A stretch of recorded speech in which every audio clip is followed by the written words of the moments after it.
I think retrofitting is very interesting because I always use this analogy with cinema. Fiction is like doing new architecture, like doing rendering of whatever you imagine that architecture could be. But when you're doing a documentary, during the film part, you encounter things. Maybe it takes a twist, maybe it takes a change the whole story.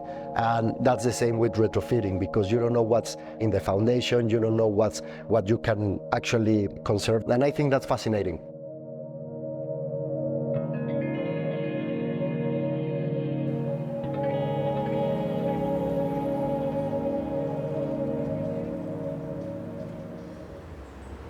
We took this building, Abre 69, and it was abandoned for probably 40, 50 years. We did a synergy between both.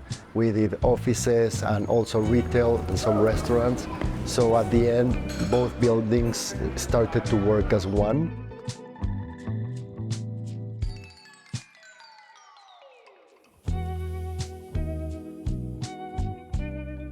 Well, I think there's always a big thing with colors in the way I do architecture. A part that I understood since I was a kid walking in little towns in Mexico, that the use of color is super important. I say as a joke that architects shouldn't build more square meters, but of course that's what we do.